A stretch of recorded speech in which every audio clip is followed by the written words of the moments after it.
most welcome to this fifth session in the Keeping the Dream Alive series by the World Tourism Association for Culture and Heritage, My Travel Research and Low Season Traveller. I'd also like to give a very special welcome to all of our World Tourism Association for Culture and Heritage members and supporters. Before we get started, there's just a few general housekeeping rules for you all, which regulars I'm sure will be well aware of. First of all, you're all on mute. Is to avoid background noise, but please do feel free to use the chat function and also ask any questions. Send any questions throughout the presentation through on the questions tab, and myself, Carolyn and Chris will get through as many as we can before the end. All of the sessions will be recorded. We'll send out the links to the recordings shortly after each session. We'll also release the Q&A from each session as a podcast on the Low Season Traveller Insider Guides podcast series, which you can find on iTunes, Spotify, and all of the rest. And we'll have the full episodes available to download on the World Tourism Association for Culture and Heritage website, which is wtach.org. This is the fifth session in a series of 12 where we're hearing from global experts in the fields of marketing and communications, tourism data, aviation, hospitality, events, and many more. Please do feel free to sign up for the whole series, and also feel free to share the links with your friends and industry colleagues too. Finally, we can't provide any of these sessions without the very kind and generous support of our partners in this series. So you'll find those on the screen just now. A huge thanks to all of the partners listed there. There they are.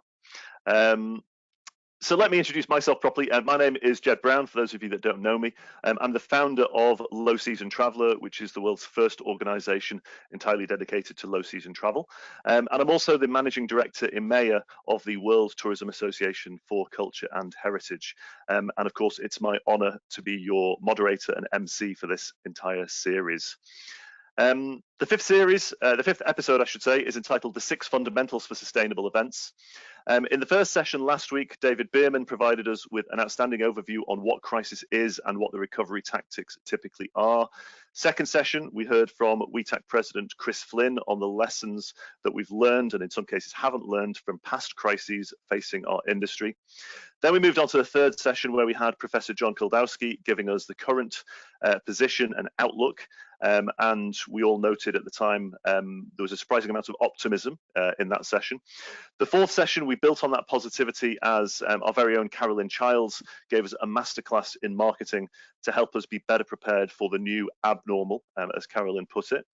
And for today's fifth session, we're going to turn our attention to events as we hear from one of the world's leading experts on hosting sustainable events. And so I'm delighted to introduce you to our keynote speaker for today. Stuart Speirs is the founder of Silver Lining Strategy, which is a boutique consultancy that specializes in tourism and major events strategy and evaluation.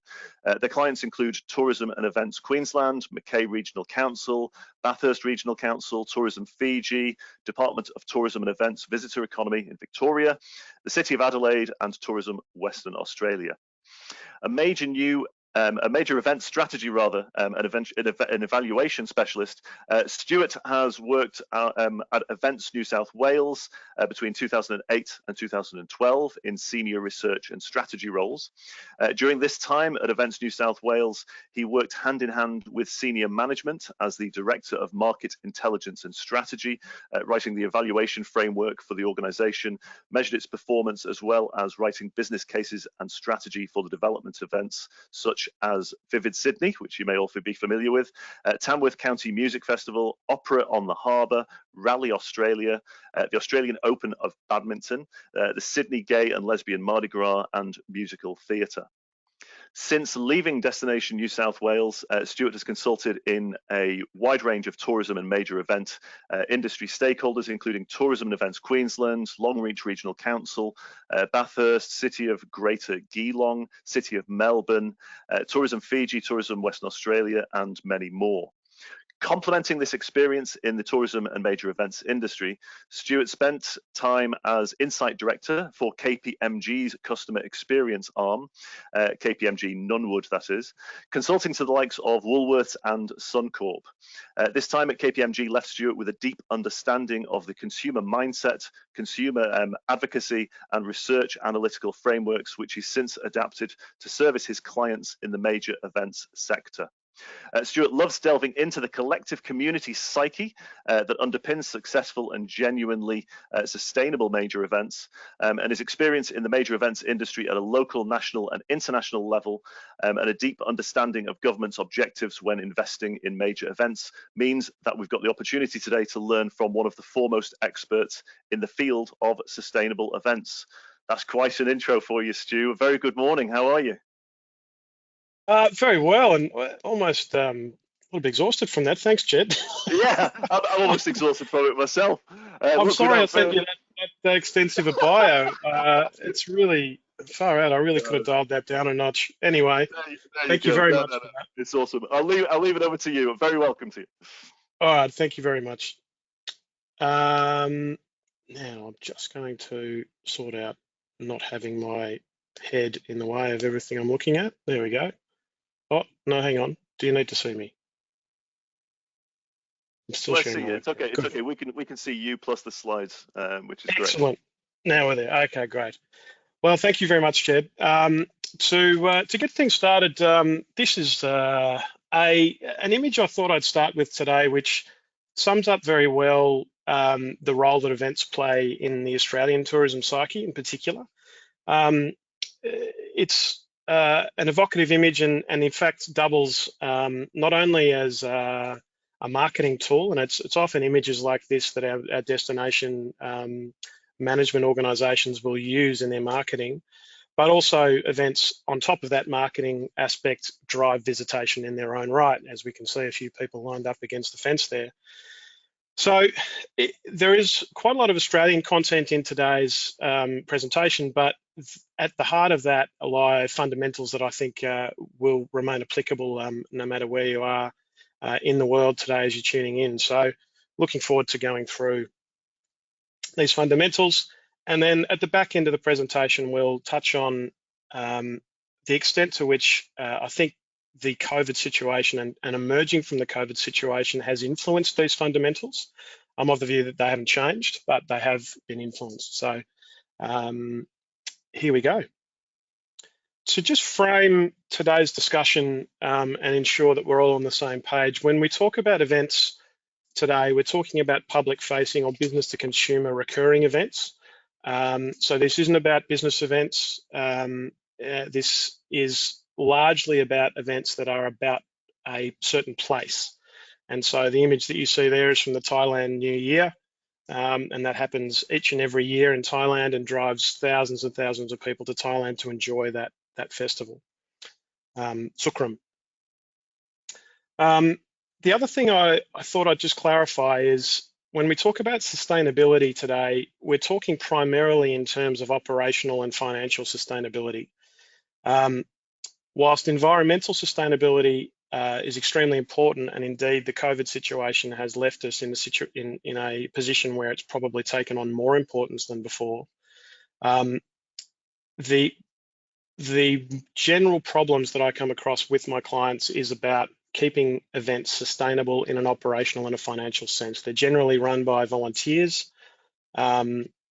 and as such, they don't often have the time to spend on getting their strategy and their planning right to make them operationally sustainable. So in terms of what we're talking about today, it's that operational and financial side of the sustainability equation.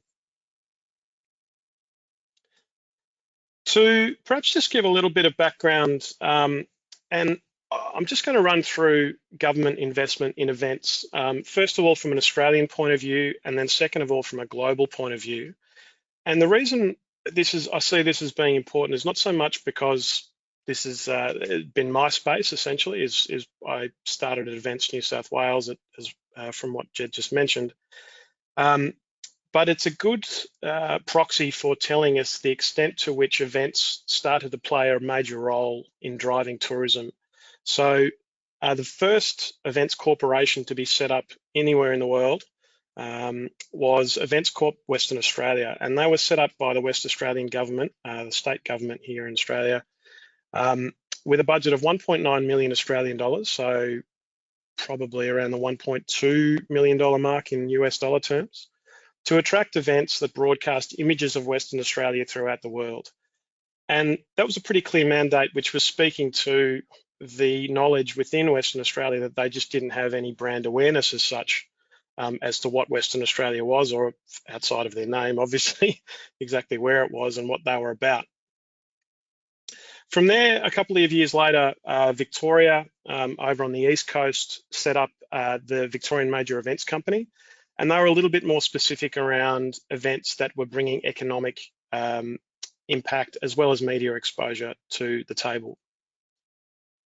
Events New South Wales, which is where I was and started in, I got on board there with them in late 2008, mimicked to a certain extent the Victorian Major Events Company reason for being, and it was about maximising the economic, strategic and community benefits of events. And to perhaps just give you a flavour of what that sort of statement can look like in a slightly different way is Events Tasmania. Now, Tasmania, for those of you that aren't fully aware of what their bag is down there, they probably don't have the infrastructure that mainland Australia does. So they understand that it's maybe not so much about major events and hundreds of thousands of people traveling to get to a certain place. But what they are talking about is moving people around, so dispersal of people throughout the state and getting people talking as well. So that's why those things are at a level of equal importance to the idea of attracting people there in the first place when compared to the others. Now, keep in mind that timeline there. So Events Corp in 1989, Victorian Major Events Company in 1991. In a global sense, in Dubai, in the Emirates, we had the Dubai Events and Promotions Establishment created in 1996. So quite a few years after those sort of agencies appeared in Australia.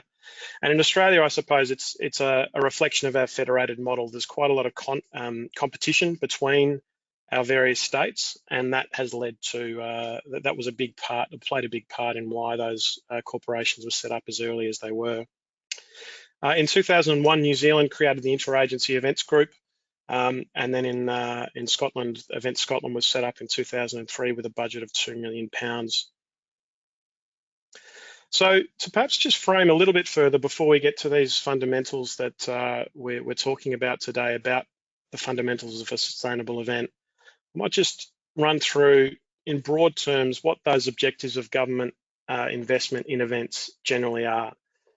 And the most obvious one to us is the direct spend. So the visitation, the number of visitors, and that's in Australia, Australian terms anyway, it's generally calculated by the number of visitors multiplied by the average length of stay and the average daily spend, an equation that quite a lot of us would be familiar with.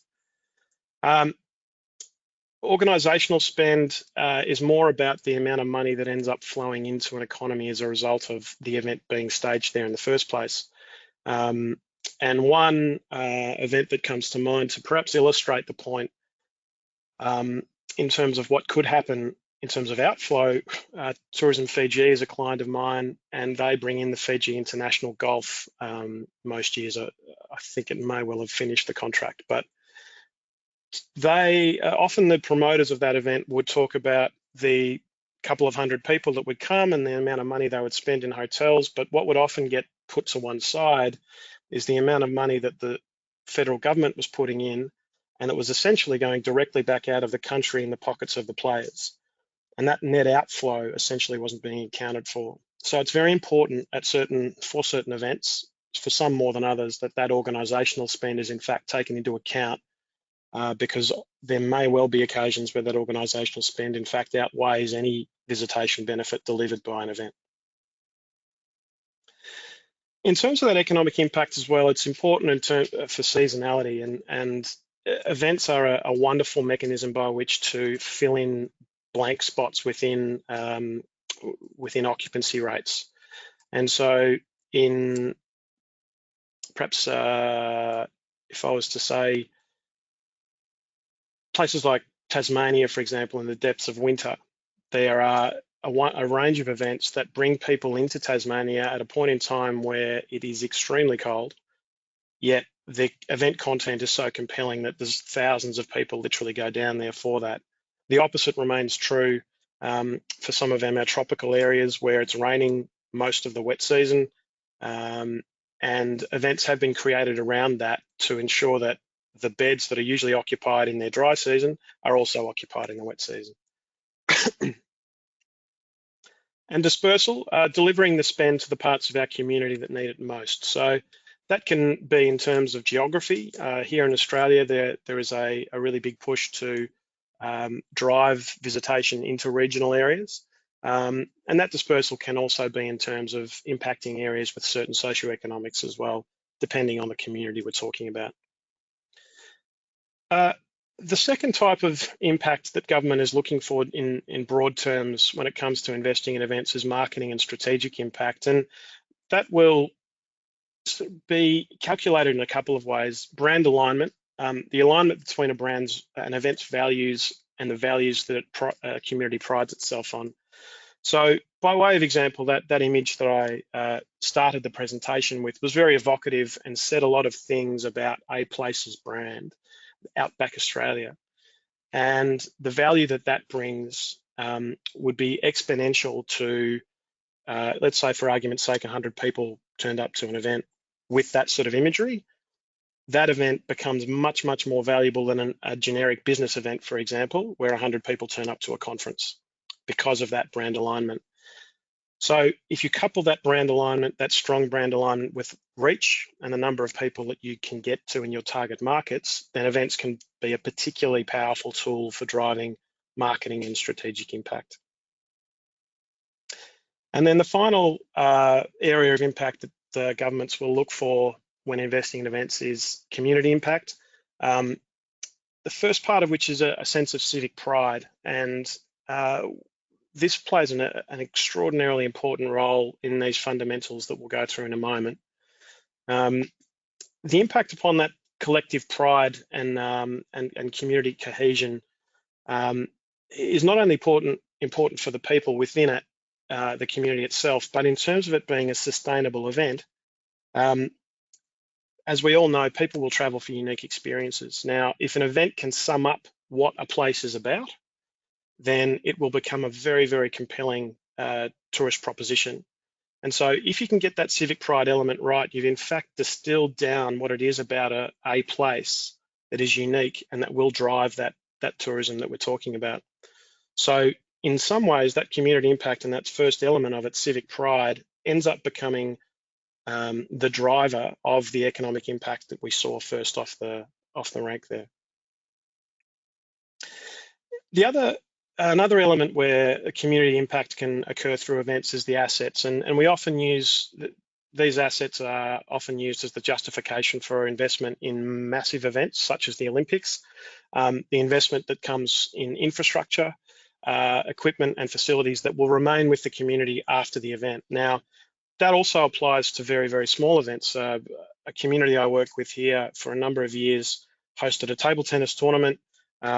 In came the governing body of table tennis in Australia and left 15 odd tables with the community that remain used to this day. That's something that really does need to be quantified as well, because off the back of that, communities form around the table tennis club. Health and welfare and health benefits come off the back of that as well. So that's often an element that really does need to be looked into as well when it comes to assessing the impact. And then finally, upskilling. Local involvement in delivery of events is a valuable opportunity for locals to upskill in event delivery, obviously, and across the gamut of things that are required to put on an event. So not only the operations of it, but the marketing of it, the strategic and planning thinking that needs to go into these things as well. So in broad terms, those are the three areas that government will look to drive impact through their investment in events.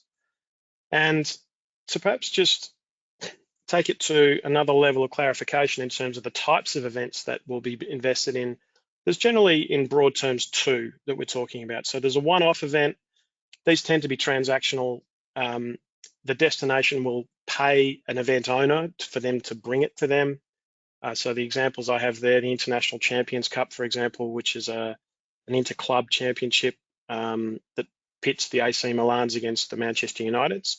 The Victorian state government here in Victoria has bought that event in a number of years ago, and it's essentially a bit of a bread and circuses style affair, if you like, in that 100,000 people will fill the MCG to watch Manchester United and AC Milan play, and then they'll leave. Now that drives a lot of interstate and international visitation, but it's a bit of a sugar hit. It's just there it's a transactional thing in a lot of sense, in a lot of ways. So the classic return on investment that's looked for at least in Australian terms, is $10 to $20 of direct spend for every government dollar invested. So to put a fine point on it, $1 million going towards the owners of the International Champions Cup would be justifiable in the eyes of these governments if $10 million to $20 million of direct spend was delivered for it. Recurring events is really the area that we're looking at today when we talk about the fundamentals, the 6 fundamentals of sustainable events. And they're generally events that resonate with locals and are rooted, have quite a deep sense of place in their DNA. As a result of that, they will deliver on brand and community impact metrics that we've just gone through before. And they will require a long-term approach in order to deliver that economic benefit. So the 4 events that I've got there for you, Vivid Sydney, for those of you not aware, has been around. I'll go through it in a little bit more detail in a moment, but that's been around for 12 years now and has gone from a nascent event, obviously 12 years ago, to something that delivers serious economic return for the state of New South Wales here in Australia. The Edinburgh Fringe Festival, South by Southwest in Austin, and even the Australian Open of Tennis here in Melbourne are all events that in their early days were not driving visitation at all, or very, very little visitation. And the lag time that it took for those events to actually drive the economic returns that they do today was a very, very long tail. Vivid was in fact a little bit of an anomaly in that within 5 years, it was starting to drive serious returns. So that, for those events, a long-term approach really is required by these governments to ensure that that economic benefit is delivered. So to just go into a little bit more detail about Vivid Sydney, for those of you not aware of it, it's the image would indicate, a lighting festival. And the tagline to Vivid Sydney is in fact light, music and ideas. And it's based on the premise that in New South Wales and in Sydney in particular, there is a very, very strong creative community. And it was put into a time of year at May to June in winter in Sydney, where hotel occupancies were typically much lower than what they were in other times of the year. And in creating the event, it was the idea was that we'd fill a gap in the calendar, essentially, where we could drive visitation at a time that the industry needed it most. But to give you an indication, despite pretty serious levels of investment from the government in that first year, and when I say serious levels of investment, I do mean in 7-figure numbers. The direct spend delivered in that first year was just shy of 4 million Australian dollars. Now, to go back to that ratio that I mentioned before of 10 to 1 direct spend to every dollar that, or 20 to 1 for that matter, for every dollar that government invests, the questions were asked pretty quickly upon us during our time at Events New South Wales: why are we spending this much money on an event that's only driving incremental gains that are much, much less than other events can do in those direct spend terms? And so it was quite a battle in those initial years to actually put metrics forward to the government to justify why we were spending that much money when we could have bought a Manchester United game in that would have driven much, much higher economic benefits. Thankfully, we had some amazing salespeople and some amazing leadership on our side at Events New South Wales who did successfully convince government that this was something that was worth investing in for the long term. And through to the point in 2019 where it delivered $173 million worth of direct spend to the state of New South Wales. Now, again, in year 5, the direct spend figure really wasn't that much in excess of the 4 million that the first year drove, but there were signs that there was a grassroots support level, particularly at that community point, from the community point of view, which was telling us that we had something pretty special on our hands. So it really takes a little bit of gumption from governments at certain points in time to stay the course with investment in events like this. But if they do, the benefits can, as you can see there, really reap serious reward. So on to these fundamentals of these 6 fundamentals. So underneath each of these 2 filters, I'll talk through 3 fundamentals that sit underneath each. The first one being community connection and capacity, and I just alluded to it there.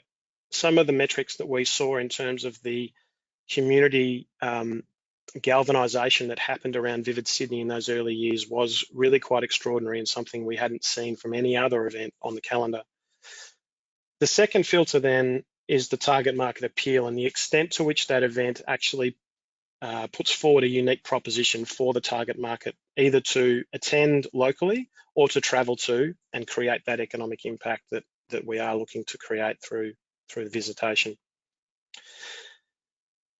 So onto those 2 filters. The first filter, community connection and capacity, the alignment with the community values. In the terms of Vivid Sydney, perhaps the underpinning of it really came from a point of view where there was a very, very good piece of brand work done in Sydney in about 2007, just before Events New South Wales was set up.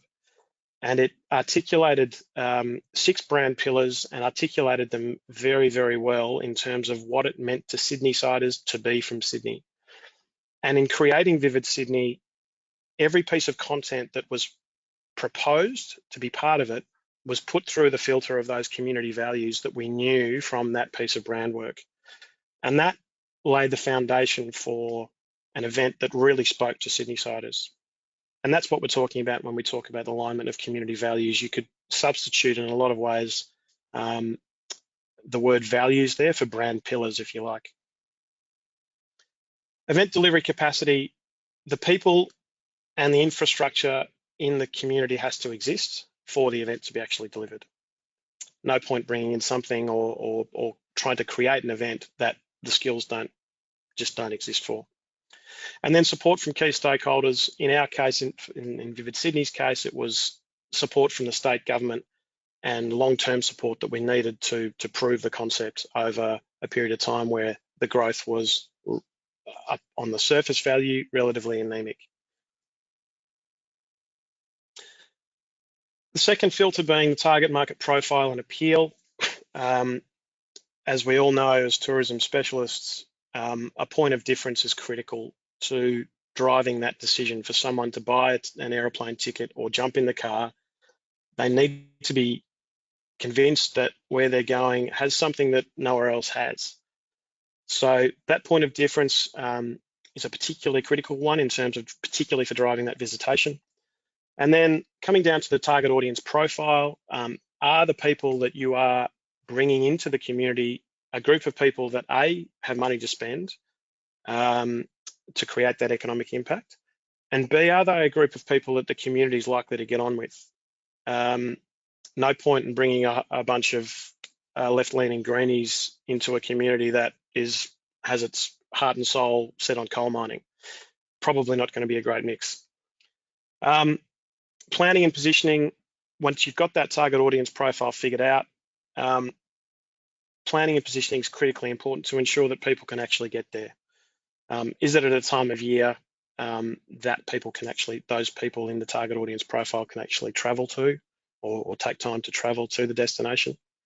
And does it clash with anything else that's on locally as well, or for that matter, in peer regions around you?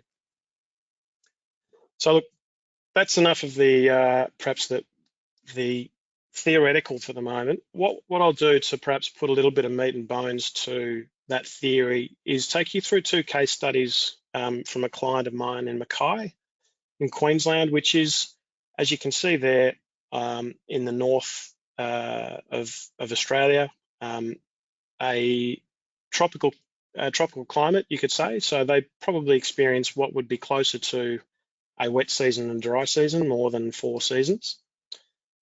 And the two case studies I'll take you through today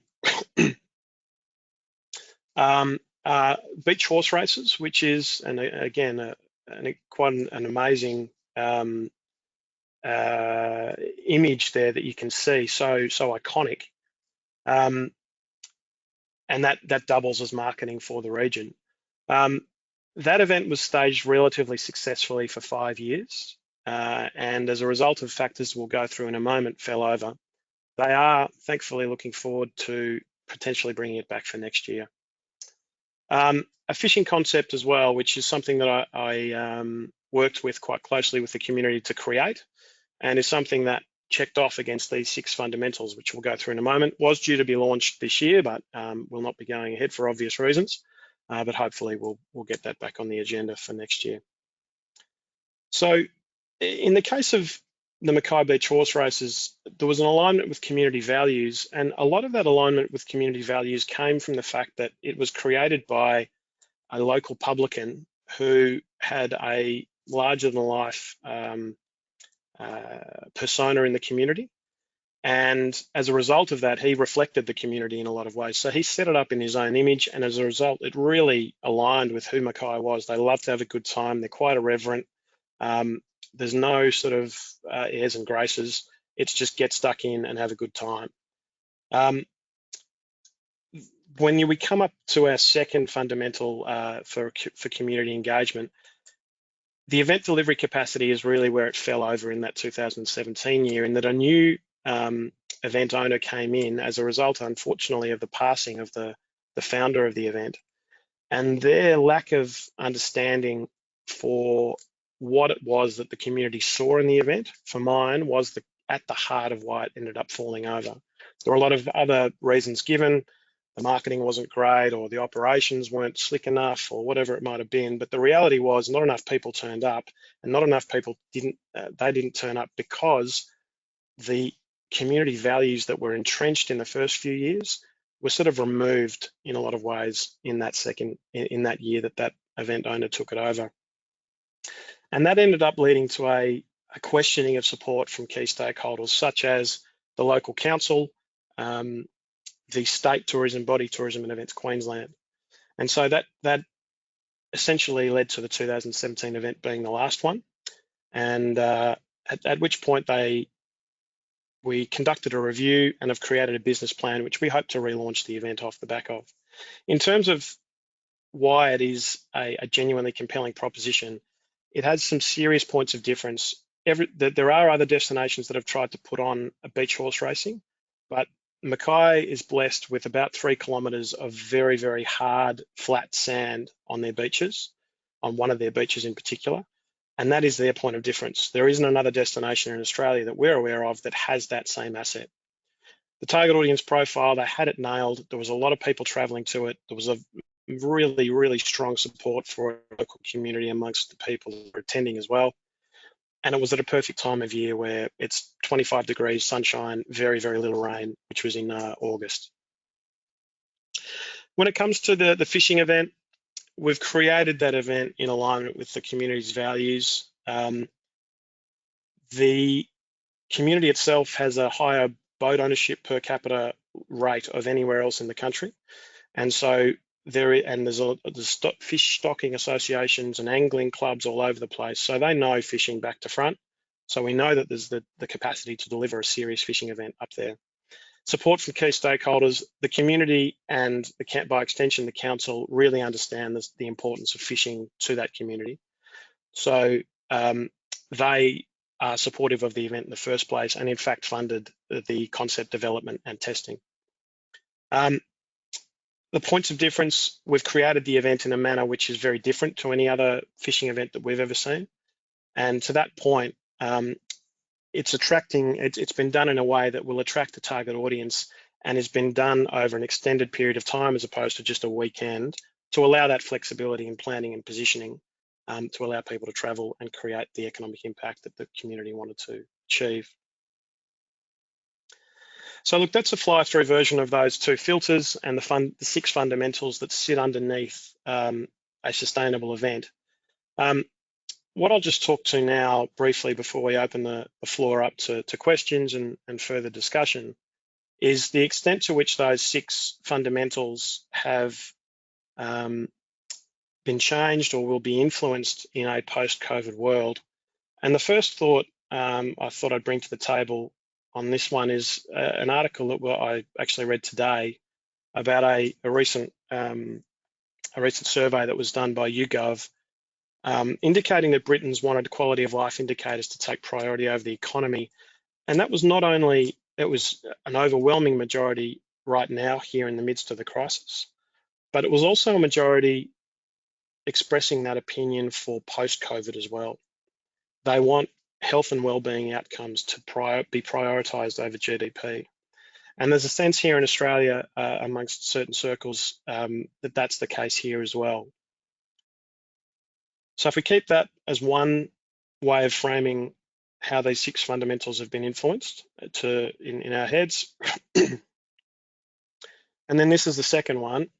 The Unconformity is a wonderful little event that I've been involved with down in Tasmania in Queens, a little place called Queenstown. And that image you see there is the result of a copper mine that had been operating for about 120 years. That river, the Brown River that you see there, is poisoned and will never come back to life. The one coming in from the side is fed from a World Heritage listed wilderness area that will never be touched. So that event there, and the reason that I bring it up is they are extraordinarily ahead of the curve when it comes to thinking about events. They are a place-based event. They proudly, fiercely, locally based. Their event is an arts and cultural festival, and much of it is about sculpture and works of art, tours through the countryside, tours through the disused mining areas. Now that festival in 2022 is working towards a model that is a self-guided model, and by extension, a model that will work in a world where social distancing may well become something that's ingrained in us. So I bring that to the table as well as a way to frame whether these 6 fundamentals have been influenced by COVID and how we emerge from it. So to go through each, in terms of the alignment with community values, my thought on that one is that if your community, I think there's going to be a bigger slice of the population concerned about environmental things coming off the back of this than there was before. And as a result, I think it's probably a pretty safe bet to say that there's going to be far more people looking for a different way of traveling than what there was before. So to that end, I think irrelevant of the community almost, there is going to need to be a repositioning of the way that events are actually sold into the community and the extent to which the values that the community prides itself on are reflected in the event. I think the real question there lies as to how the messaging is going to be done differently. So whilst environmental concern might be a universal thing, the means by which it's communicated to the community feels like the point that how it'll be different. So how in an Australian context, how you communicate environmental concerns to people in Melbourne will be very different to how you frame those environmental concerns to people in Mackay, where we just went through those 2 case studies. And I should mention Mackay is a town that a lot of its prosperity, particularly in recent years, has come off the back of coal mining. Fundamental, so event delivery capacity. The extent to which the community actually has the capacity to deliver an event, I suppose it really comes back to whether the event or the community has the know-how on how to deliver the event in a more sustainable way. So is the expertise there? And this is where the sustainability and the environmental sustainability might start to feed into the operational and financial sustainability that I mentioned at the top of the presentation. And support from key stakeholders. A lot of local governments are driven by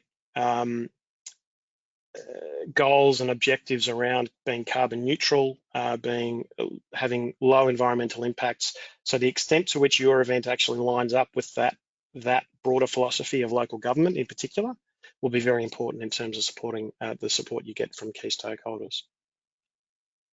When it comes to points of difference, I think this is in fact the fundamental that will be influenced the most. And I suspect the events that can go to market with real credentials around being carbon neutral in particular, because that's the first cab off the rank in terms of genuine accreditation. Here in Australia, we have a carbon neutral standard for events.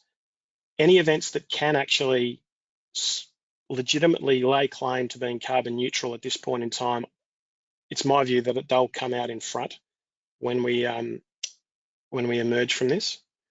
And that provides a point of difference to other events. That provides a point of difference to other destinations. And in fact, says a lot about the destination itself. So for mine, in terms of how COVID's influenced this and where we'll find ourselves after this, that fundamental there is the one for me that will be influenced the most, because it provides the opportunity to provide yourself with a point of difference. The fifth fundamental, the target audience profile, that's going to be a really interesting one. I'd imagine, hazarding a guess, that the people that are concerned about environmental things are those that probably have a little bit more money to spend. So if you can put forward the environmental credentials of your event, you'll probably find yourself appealing to a target market, which is pretty attractive in the first place. And then finally, when it comes to planning and positioning, my thought here is that there's probably not an awful lot of impact on this one as a result of COVID, with the possible exception of the idea that over-tourism is probably a little bit larger in our minds at the moment. So ensuring that the event is put on in a time where it's not going to overwhelm the community with tourists at a time they could do without them is probably going to be, we were already conscious of that, but ensuring that we don't do that now will just take on that little bit more importance. So that's pretty much the end of where we of today's presentation, Jed, and I'd love to. Hopefully, that's been a little bit thought-provoking for everyone out there, and hope it generates a little bit of conversation. It certainly has. Stu, thanks a million for that. Gosh, so much to unpick from all of that, but really, really interesting. I mentioned to you before off air, you know, I've worked on events more on the B2B side. For me, learning a huge amount going through, you know, your presentation there. I thought that, you know, one of the really interesting points is this ability for events to shift seasonality as well. Obviously, I've got a slight bent towards low season travel anyway, yeah. But that's where, you know, my sort of ears pricked up at that part, where, you know, we can use events to, you know, to shift seasonality into the low seasons, which, you know, absolutely is legitimate. Is that how most destinations, is that their number one concern when they're looking to create different events? Obviously, it's all linked to, you know, to the economy, to the good of the local population and the benefits of the local population. But is a key part of this in tourism terms to start to, I suppose, not switch seasonality, but to shift people into the other lower seasons in order to make the destination more sustainable. You know, if you've currently got hotels, if you've got seasonality where a destination is busy for 6 months of the year, but the hotels are 20% occupied for the remaining 6 months, is this the real objective behind these events, to make sure that their hotels, their restaurants and everything else are being used all year round rather than just for certain key parts of the year? Yeah, absolutely it is. I think the extent to which it's important probably will depend on each community's individual dynamics. some communities that I work with will welcome a visitor irrelevant of the time of year. But in a place like Sydney, for example, their hotel occupancy is generally at about 95% through December, January, February. So they're not really interested in investing in serious money in events at that time of year. And they already have existing events now on at that time as well. So I suppose it does depend on the community, but yes, I think that's a primary goal when it comes to government investment in these events, is to smooth out that occupancy curve. How do that's a really interesting point when you're saying about Sydney, and obviously this Vivid Sydney, and I've seen it for myself, and by the way, that's just absolutely amazing as an aside. But like you say, Sydney, their tourism sort of capacity is such that year round they're 95% occupied with all of their properties and everything else. Why do they need to host an event like Vivid Sydney? Why invest in that? Do they see that much of an extra spend during that time? They do, yeah. I think occupancy. So I suppose the thing with hotels in Sydney, when they know what 95% occupancy looks like, they probably wouldn't mind having 95% occupancy the whole time. So when May, June was sitting at 75, 80%, they were like, well, hey, Tourism New South Wales, Events New South Wales, what are you doing to help us make that 80% closer to the 95% mark? So, I think again, back to the locality of how important that goal is. Even if you're as blessed as somewhere like Sydney, I think it does remain an important objective. Yeah. In terms the of other thing I should mention there, sorry, Jed, as well, is a big trend with a lot of these agencies is to create an events calendar, and that calendar is something that is recurring and is something that the hotel industry and the broader hospitality tourism industry can actually grab and go, right, we know at these times of the year, every single year, there will be uplifts in occupancy. So we can plan around that. And Melbourne's been quite brilliant at doing that. That's a really big part of them. So they have pillars, the Australian Open of Tennis, the Formula One Grand Prix, they have the AFL Grand Final and the Spring Racing Carnival, 4 pillars throughout the year that the community in Melbourne, the hotel and hospitality community, taxi drivers and everyone actually know that those are times of the year they're really going to need to gear up. And that calendar has been in place for best part of, in an official sense, the best part of 15, 20 years now. So that's the other element to it as well, is it allows the industry to plan really well. Is that, and sorry, I see Carolyn's just come here to join us. I just wanted to add something very briefly on your question, Jed, which I think Stu touched on, but maybe to draw out a little bit, which was now in 2019, Sydney had those very high levels of occupancy year round. And as he said, it was 70-85% in June, but we forget that Vivid Sydney really did make that last dip. It really smoothed that last dip through to the extent that when I tried to bring an international association conference that I was involved with to Sydney, I pretty much got told that it was very good news it wasn't in the 2 weeks of Vivid, because that had gone from the least busy time of year to the most vivid. So, success always looks obvious in retrospect, but I like Stu, I remember those first few years of Vivid Sydney when we worked on it together. It didn't look like that at the beginning, and there definitely was a hole in the calendar before we had that event.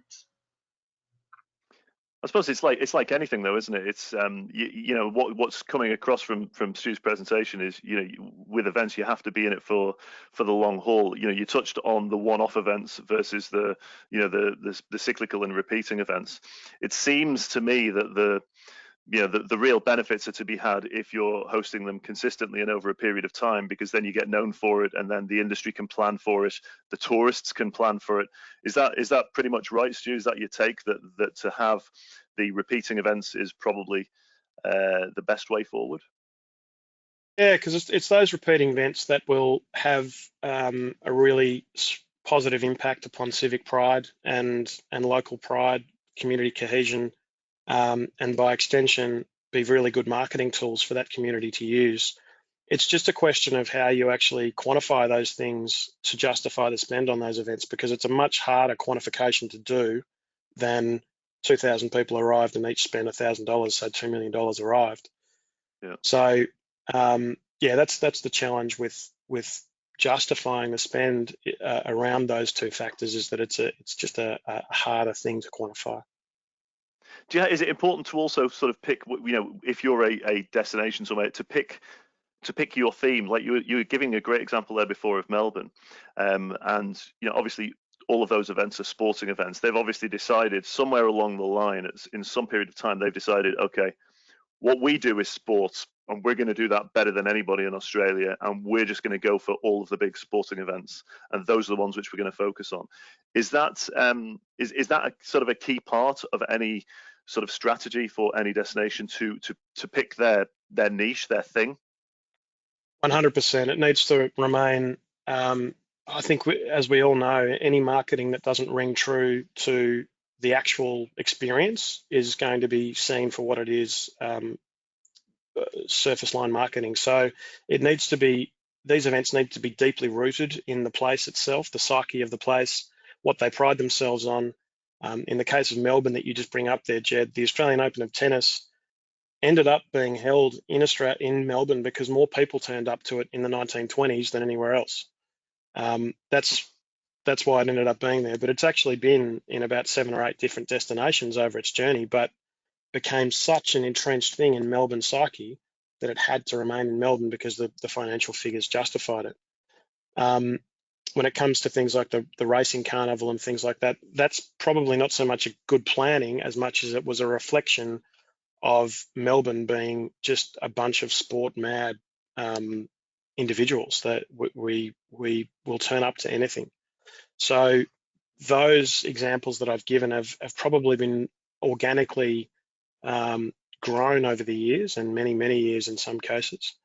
And it's now that the government tourism bodies have come along and gone, right, let's capitalize on that and ensure that we really let the world know that we are and it's used as the tagline for Melbourne very, very often, is the world's sporting event capital. Yeah, they've been incredibly effective on it. One last question for me before we go to the questions from the audience, of which there's quite a few which have come through.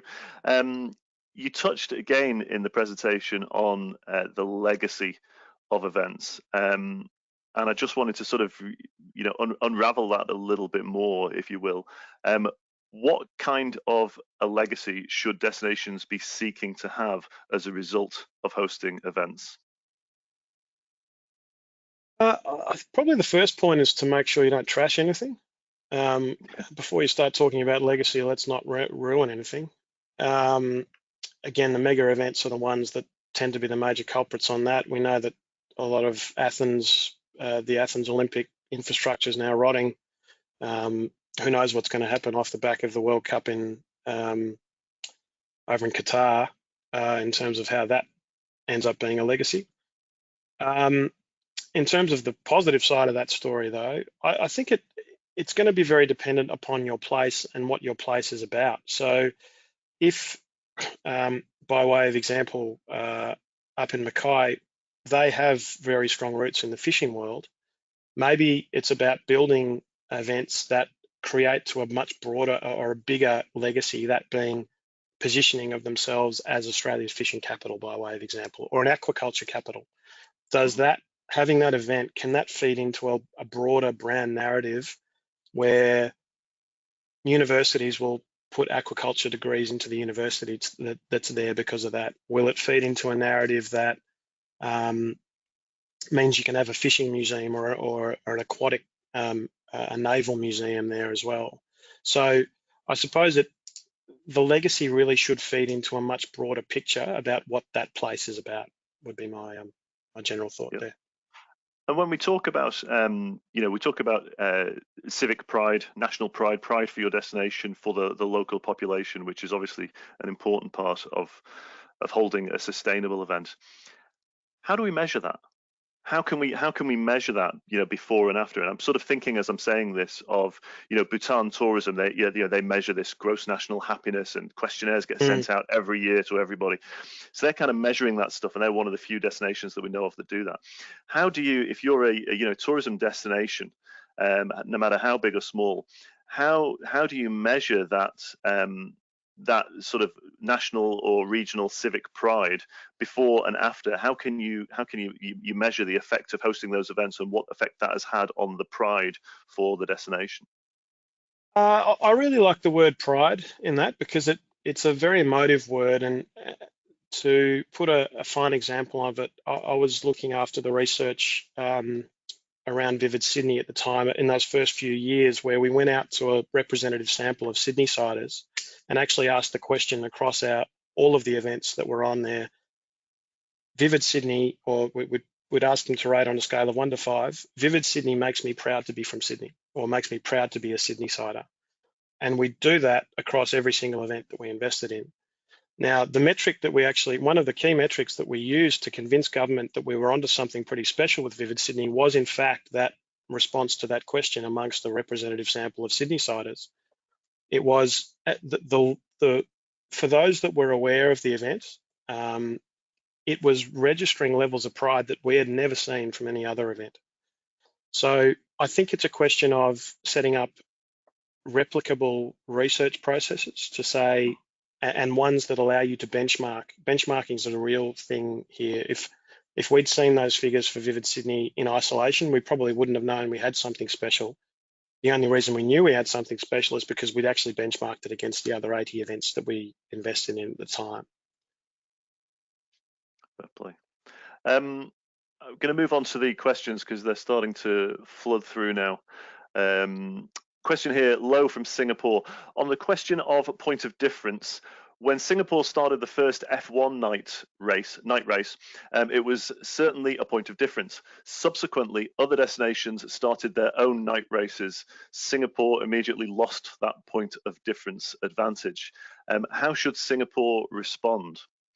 So when you've got that point of difference and then everybody sees that you're onto a good thing and they copy it and you lose that point of difference, how do you respond to that? Yeah, I suspect the case might be for F1, it's hard to reinvent that specific race in itself to be something that's genuinely unique in that calendar. So I'd suggest, and this is where I really love the space that I work in, is about events that are deeply rooted in the sense of place. And so for my response in Singapore would be, if you can go back into Singapore's history, and not even about the recent history since it was established as the nation we know it today, but even before that time, and find things that are unique to that place, you can create an event that can't be taken away from it, much like it has been done with the night racing for F1 that's replicable elsewhere. So find that point of difference within the DNA of your place and drive hard at emphasizing that point of difference, is what I'd say there. Yeah, that's a great point. If you tie it into the local destination, it can't be replicated. Next point here is from Sean M. Events by nature is large groups of people in small areas of space. In the post-COVID world, do you see people engaging in real-world events like they did in the past? Yeah, it's been looming large as the question since this has all come about. I think when it comes to sporting events, we're looking at models where, for example, here in Melbourne, where we have a 100,000 person stadium, we're talking about 30,000 people turning up to the grand final, for example, later this year. Those sporting events to me feel like just a numbers game, and it's just, right, physically this is how many can fit in, and that's all. So let's put them to one side. I think when it comes to cultural events and artistic events, they're a slightly different kettle of fish. Vivid Sydney being one of those. I touched on that little festival down in Tasmania called the Unconformity. They are exploring models which are self-guided, and you take the time to take yourself around an event footprint. It's in that space there that I think genuine innovation needs to happen and will happen, where event organisers will create self-guided tours, if you like, and itineraries that people can take themselves on in a certain period of time. And that will, in a lot of ways, end up redefining what an event actually is to us. Mm-hmm. Thanks for the question there, Sean. Another question, event delivery, this is from Jenny Robb. Event delivery capacity is often the sticking point for relatively remote regional communities in Australia. How do we convince funding bodies, governments, to assist with funds to engage, employ someone like yourself to help develop business plans and strategic plans to ensure sustainability of a festival or event? So many are struggling with this. Yeah, it's a great question and something we see a lot of. The state tourism bodies are generally pretty good. I know Tourism Events Queensland I think are very, very strong on this front. And my work in Mackay was very much funded by them. How you convince them about it, again, I do see this idea of place becoming more and more important, because if you get it right in the place, it can't be taken away from you. And so if you go to these tourism bodies and the council bodies and to say, we've got something genuinely unique on our hands here and we need to invest in it, and it's going to take 5 or 6 years, but the reason we need to invest in it is because we've got really good fundamentals and DNA in it. Please help us to do the planning and do the strategy up front to make sure that we get it right. And I think if it's pitched in the right way, there are some really good people out there that can help say to these government bodies and frame it in the language that they understand, if you like. Do you ever find a problem with this, though, Stu, where if you're talking on a local government level, and I only bring this up because sadly we do see this certainly in Europe and in the UK specifically, where there is a short-term approach on these things. So basically it's not quite this, but look, while I'm in charge, I want something, I'm in charge for the next 5 years, it needs to be in the next 5 years. If we're looking at something longer term, then to be honest, it's harder to get on board with. Is that a little bit of a challenge as well? Because obviously what we're talking about here is you need to have a long-term sustainable approach. Is that a challenge when you come across local governments that don't think that way? 100%. And you need to luck out in some ways to find yourself with support that does have a bit of vision about them.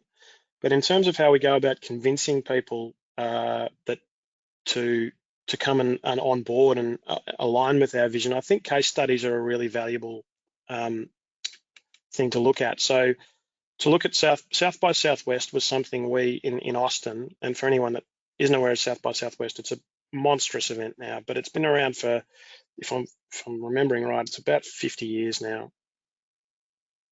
If you look back at the history of South by Southwest, it didn't really do an awful lot in terms of driving any visitation for more than 10, 15 years. And that was the case study that we took to New South Wales government and said, if you want a South by Southwest, you've got to be able to put up with the lead time that they had. So I think when it comes to regional communities, to use an example like the Parks Elvis Festival, and for those that are not aware of that, Parks is quite a regional area in Australia, quite a long way from any capital cities. It has an Elvis Festival which happens in January, the hottest time of the year up there. So it's regularly 40 degrees over the course of a week. And yet people are turning up in Elvis costumes in 40-degree temperatures because they've got a genuinely unique proposition up there. Now, if you go back and look at the history of the Parks Elvis Festival, it was started by a couple of blokes that started singing to each other in Elvis costumes in their basement. Now, it's sort of stayed that way as a bunch of mates getting together for the best part of 5 or 10 years before the council came in and said, we think we might have something here. Let's look a little bit more strategically at this. But the lesson remains true. Even for something like that in a regional area, the lead time before that started generating any sort of economic impact was at least 10 or 15 years. So the way to convince those local government bodies is, hey, look, if you want to have a legacy, a genuine legacy as a council, then you're going to have to think like these guys did. If you want a Parks Elvis Festival, you're going to have to wait 5 years. But come and invest with us now in the strategy and the thinking that goes behind it. Love that. Great point there, Jenny. Carolyn, are you there? Have you gone through some of these other questions? Because there's so many. I've barely got a chance to read through them. Are you there? Oh, there you are. Hi. I am. Yes, I am, Jed. So yes, I was looking at the length of some of the questions, thinking you're going to need my help in a minute. So I think we touched on, Jenny had asked that question. She then asked about whether they could get a mini Vivid type event in a regional area where it'd be so welcome. But I think you may have covered that one off, Stu, in terms of your answer just now about, you know, that investment and creating it from the local things. Is there anything you wanted to add to the idea of how do we convince government to invest in a mini Vivid event in a regional area? Yeah, the only sort of point of caution on that is that often these regional areas will say, I'd like a dark mofo, which is another big event, a very, very successful event down in Tasmania, or we'd like our version of Vivid Sydney. I just urge any destinations to think about not being someone else's something or not being our version of something. Be your own thing. Because the second that you're someone else's something, you're actually not being really, really true to yourself. So to be a mini, if you want your mini Vivid or you want your version of a Vivid, go back to your DNA, figure out something, figure out a point of difference. And Vivid was rooted in this idea that per capita, Sydney actually had more creative industry employees than anywhere else in Australia and out-indexed by a long, long way. So underpinning Vivid Sydney is this idea of engagement, and that's the ideas part of the Vivid Sydney music ideas and light. The ideas part is about strengthening creative industries in Sydney, and that the local engagement is very, very important of part of why that strategy behind that event actually ended up working. And I think now, Stu, in some ways, that backside of the event, the hidden bit that most of the public wouldn't necessarily see, is probably as successful in terms of attracting visitation, etc., as the more famous Let's Light Up the Cells of the Opera House, is it not now?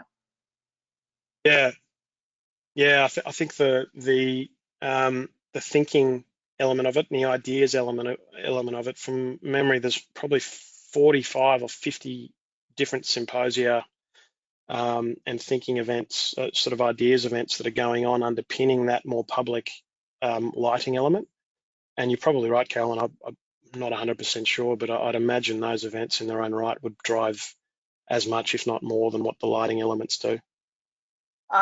Probably not in terms of the big picture visitor numbers, but I know last year every single one of those I tried to book was sold out weeks in advance. So I'm going to turn to, now we've got a really, really curly question here for you, Stu, from another Stu, this time Stu Freeman. So have some event organisers been too quick to cancel events that are essentially local or regional, i.e. in October, November, December, thus cutting a lifeline to tour operators whether the health or safety issues improve or not? So I apologise, that is a super curly question, but I think it's probably one of those questions that everyone has in their mind. Yeah, and a very timely question in my world. So that the unconformity down in Queenstown was cancelled officially today, and it was supposed to be on the weekend of October 21 to 23 this year. They're a very isolated remote community on the west coast of Tasmania, and they've made the decision today as well. I think it probably ends up becoming, for mine, it probably ends up becoming more a question of operational necessity than anything else. In Queenstown's case, they're not able to do it because people can't actually travel to the location and start getting things moving, which they do need to do 3 or 4 months in advance because there's a lot of installation pieces going on in the town. So they're actually restricted from doing that. So physically, it just can't happen. I do tend to think, though, if your event isn't dependent on organisers actually moving around and being there and setting things up months in advance, I'd imagine there'd be quite a lot of events that could actually probably wait until they do cancel their things a little bit longer than what they have. But it's, gee whiz, I wouldn't want to be in their shoes. I mean, my admiration for event deliverers is just unending, because I'm able to sit here and pontificate about what I think's, going to work and what's not, and then go, okay, off you go. And they've got to deliver it. And gee whiz, Stu, it's a great question, but I think the short answer is it's going to depend on the event itself, its individual circumstances. And, you know, Godspeed to anyone that has to make that call at this point. Yeah, as I said, it's a super curly question, but I'll hand back to Jed on that one while I pull up the next couple of questions. Yeah, no, it's just on that really. There was I can't figure out where it was there. But there was another question which was talking about the proliferation of virtual events as a result of coronavirus, and is there, I suppose, is there a threat, if that's the right word, that there are going to be more virtual events taking the place of physical events as a result of COVID-19? I tend to think that's probably the case. There's definitely a threat for mine when it comes to business events. I know of business events that have now changed their model, probably permanently, to one that will be done both online and in place. So to that point, the business events world, I imagine, would be, it's not my specific area of expertise, but I'd imagine the business events world will be not welcoming the numbers that it used to. The Rotary conferences of the world that bring in, you know, 20, 30,000 people from around the world, I'd sort of have a punt at saying that's probably going to half, and the other half are going to tune in from somewhere else. I'm, again, not my exact space of knowledge. So in terms of business events, yes, I do think that that's going to have a permanent impact. When it comes to community events and sporting events, they're sort of beholden to leagues and sort of set times when certain sports are happening and those sort of elements. So we'll put sporting events to one side. When we talk about these place-based events, the Vivid Sydneys of the world, the South by Southwests of the world,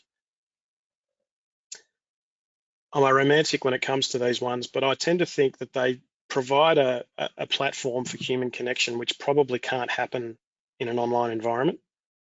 And so I tend to think they're pretty unique experiences that can't be replicated. So I don't think those will be, in the long term, they won't be at the whim of an online competitor as such. Yeah, fair play. Did you have another question, Caroline? Well, I think the reason you were saying it was hard on this question of the moving online, Jed, was there are actually two questions, and I think you've touched on Sean's one. But there's another angle on that Felix has pulled through, which is he said, you know, how do online events as alternatives under the current scenario factor in, since they're obviously not going to generate in-destination spending? And I think it's, again, quite a curly question, but an important one. What can be the motivators for stakeholders to support online events instead?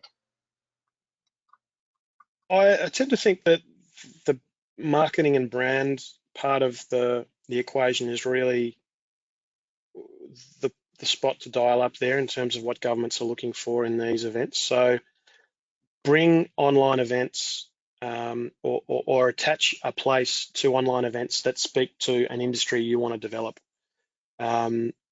If IT is your space, then focus solely on events that will be delivered from your place, but to a global audience that are about specific industries. So economic goes to one side, community impact goes to one side, and it all focuses in on that marketing and brand side of the impact equation.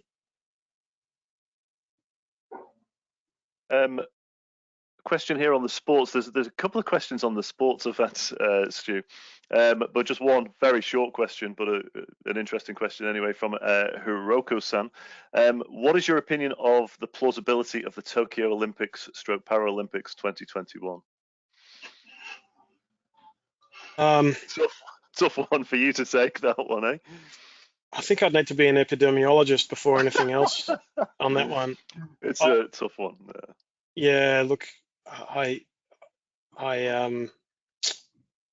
think I'm going to have to pass on that one, Jed. That's beyond my pay grade, that one, I think. Yeah.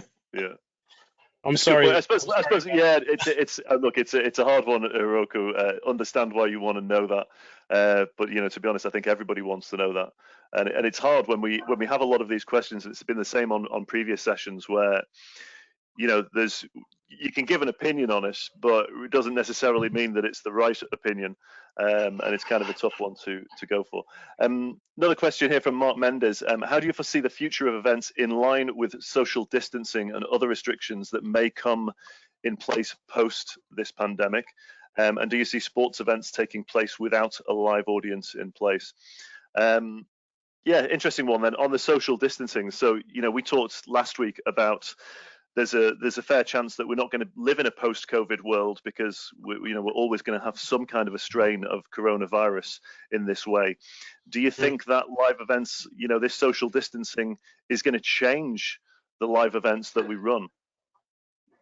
Yeah, absolutely. I think it will. And when it comes to these cultural and artistic events, it's really going to be up to them to create and curate in a lot of ways the means by which attendees can actually experience the event in their own space to a large extent. Whether you can create an event program that is in fact self-guided, and you can pick and choose where you go and the time you go, and then that speaks to the rest of the attendees that, right, these people are there at this specific time, so therefore you can't go there. That feels like something that is going to happen, is in fact something that events that I've worked with were looking at anyway before COVID, because it actually brings it back to a more personalized experience for the person themselves. So it's not necessarily a bad thing.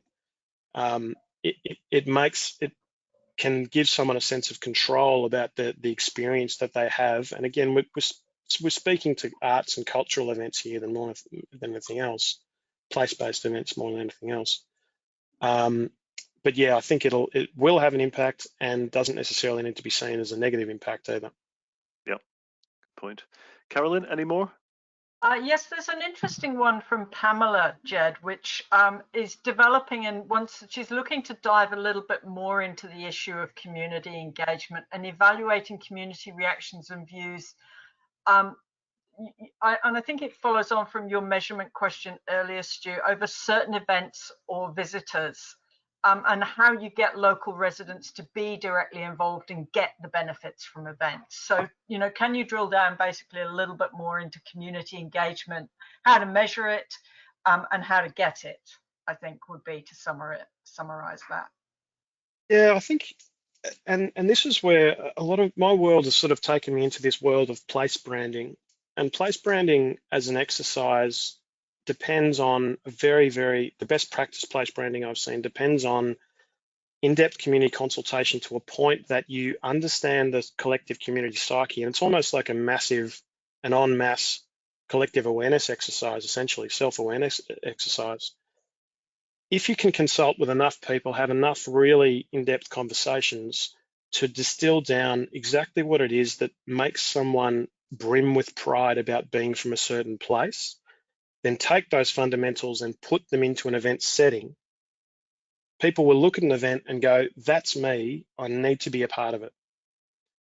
And if you can nail that, and it's by no means an easy thing to do, but if you can nail that, then the volunteers and the people that want to work on the event and the people that want to attend the event and sponsor the event from a local point of view will come relatively organically, because it's been so powerful, that statement about what we are as an event. And the example I'll have for you is an event that I worked on in a little place called Katoomba, just outside of Sydney last year.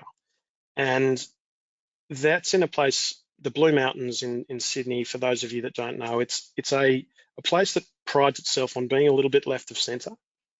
And in articulating the values at the heart of a business plan that I wrote for their Winter Magic Festival last year, one of the values that I wrote was unconformist. And in defining unconformist in their terms, the president of the event committee actually burst into tears, because she said, I don't think anyone's actually summed who we are better than what has just been said in that business plan.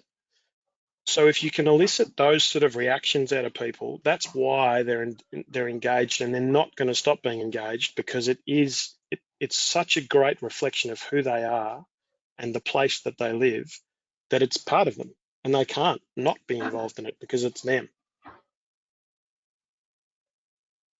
Great point. Got a question here from John Sutherland. Hi, John. While resorts and travel operators have had to dip into marketing budgets just to survive during this crisis, will tourism bodies still have the same budgets available to invest in events, as they no doubt will have had budgets cut as well? I tend to think they will, and I do think, I may well be a bit biased on this one, but I think events will be relatively budget cut proof in the sense that they're very easily justified in terms of return on investment. You can go, right, we invested this much in this event, this many people came, and that's a 10-to-1 return. Whereas when it comes to marketing campaigns, it's sometimes a bit harder to do that.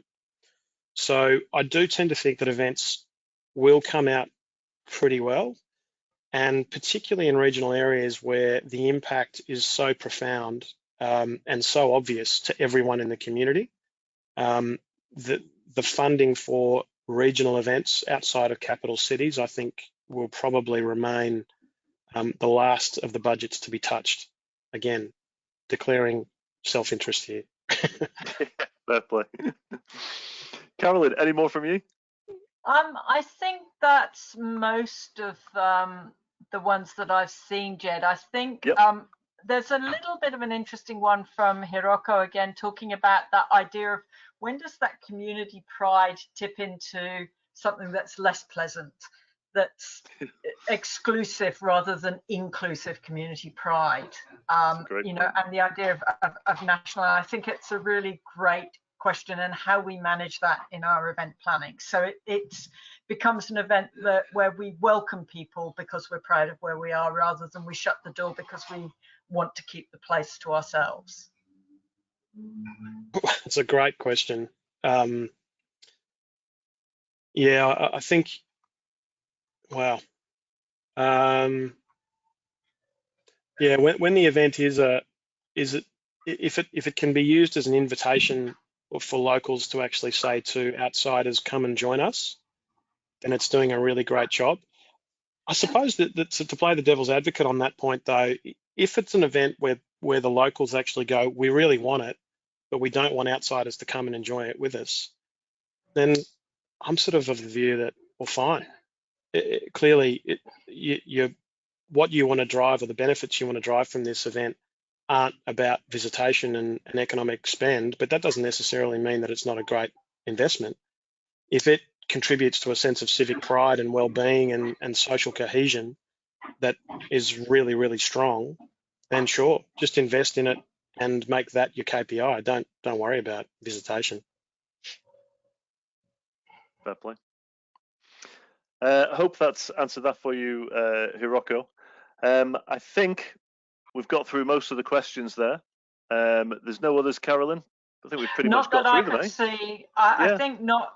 I think if we haven't asked everyone's individual wording, Jed, we've actually covered the sense. We've covered them off. I think we've covered them off. If they've been asked by somebody in a different form, I haven't reiterated them because I think that gets a little repetitive for everyone on the line. So yeah, I think we've covered all of the questions, unless I'm going to hand it back to you, Jed, to see if anyone's got a final one that they thought they wouldn't get in or whatever. No worries. I don't think we've got any more, but like Carolyn said, I think we got through most of those, Stu. So look, I think we'll start to wrap it up there. So thanks a million to everybody for all of their brilliant questions this morning. Thanks to Stu. Thank you very much for sharing your expertise with us this week. It's been absolutely enlightening, and I've personally learned a huge amount, actually. Just to let everybody know, we're going to be posting the webinar up online in the WeTAC group pages on LinkedIn and Facebook later this evening.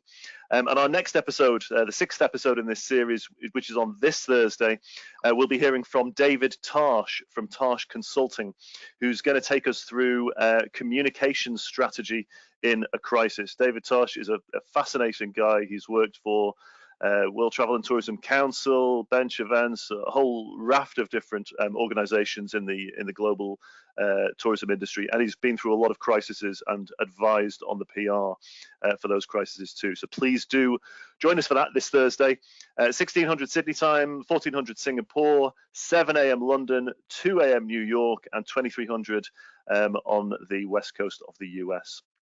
I'd now like to invite Chris Flynn to join us here and to give us his closing remarks, if he would. Chris, over to you. Yeah, hey, thanks, Jed. Just want to make sure that my cameras are working. First of all, Stu, that was fantastic. Like Jed, I learned so much about that. And what really interested me was this idea of building pride in a community. Of course, when WeTag was established, we established it to protect culture and heritage through responsible tourism. And part of that is building pride in communities. And of course, we can do this with events. The other thing that I learned from you was, if we look at some of these events and we look at dispersal, the opportunity exists for us to host smaller events in more regional areas that have a cultural heritage or history component. So that was really fabulous. I thoroughly enjoyed that, Stu, and I thank you sincerely for that. Just before I close, I just want to thank all our listeners today. I want to thank our members who we couldn't do this without you, our followers, we're growing each day. And of course, most importantly, I'd like to thank our supporters and the people who are really sort of helping us to drive these episodes and this whole series. So thank you all. Jed, I'll hand that back to you if I could. Absolutely. Thank you, Chris. So that's it. Final thanks again for all of our supporters, which you can see there on the screen. This series has been hosted by me, Jed Brown of Low Season Traveller, and the producer is, of course, the wonderful Carolyn Childs of My Travel Research. Have a great day and evening, everyone, and we'll see you all on Thursday.